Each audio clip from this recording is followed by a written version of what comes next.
Place septic components so they stay usable after you move a tiny house. Plan the tank and distribution box first because their positions dictate later access and maintenance needs. Place access risers and service ports inside any easement area or otherwise reachable zone so future repositioning of the tiny house will not block routine pumping and repairs. Put the leach field where it will not be disturbed by future house moves, driveways, or future structures by keeping at least the regulator setback distances and avoiding compacted or load-bearing areas. Use trench or bed designs that allow clear surface marking and minimally invasive repairs.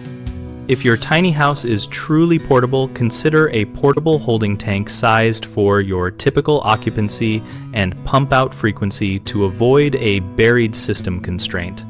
Clearly map every component with a written site plan, mark locations on the ground with durable posts, and record coordinates with a consumer-grade global positioning system that you keep with your home documents. Use removable but robust surface markers and keep the map and maintenance schedule with the house so new placements or moves can reference the system immediately. Homeowners often locate the leach field too close to planned move paths, which risks compaction and system failure, so mark and reroute moves or place protective barriers to prevent travel over the field. People forget to provide accessible risers and ports and then must excavate to service the tank.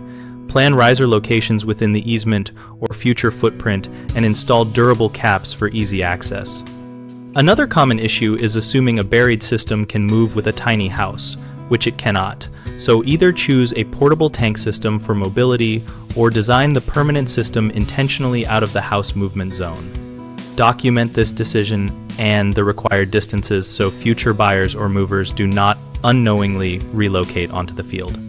BigHomeProjects.com connects homeowners and contractors around projects like septic planning and tiny house siting, and we help people find local professionals who advertise availability.